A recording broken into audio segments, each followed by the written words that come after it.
জনাব হাসনাত আব্দুল্লাহ কুমিল্লা। আসসালামু আলাইকুম।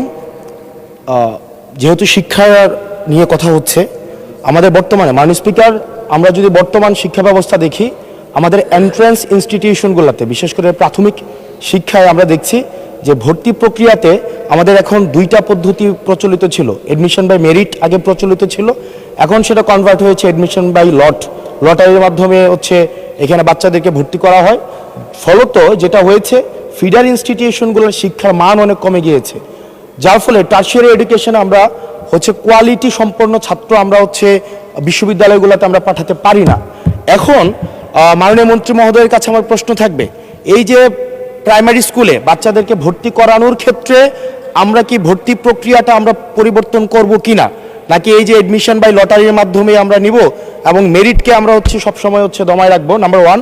আর নাম্বার টু আমাদের বর্তমান শিক্ষা পদ্ধতিতে আমরা যদি দেখি, আমরা যারা পয়সা দিয়ে কিনতে পারে তারা এখন ইংরেজি মাধ্যমটা কিনছে, যারা পয়সা দিয়ে ইংরেজি মাধ্যম কিনতে পারে না তারাই কেবল আপনি যেই শিক্ষা পদ্ধতি আমাদের জন্য জনজীবনের জন্য আপনি চালু করেছেন সেটা আমরা কিনছি, আর যারা সেটাও কিনতে পারে না তারা মাদ্রাসা শিক্ষা পদ্ধতি কিনছে। আপনার কাছে প্রশ্ন যে আমাদের বর্তমানে একটা দেশে এই তিনটা শিক্ষা পদ্ধতি যেটা অর্থনৈতিক অবস্থার উপরে নির্ভর করে চলে, এই তিনটা শিক্ষা পদ্ধতি জিয়ে রেখে আপনার কি মনে হয় যে আপনি একটা ইনক্লুসিভ শিক্ষা পদ্ধতি নিয়ে আমাদের দেশটাকে আগায় নিতে পারবেন? ধন্যবাদ।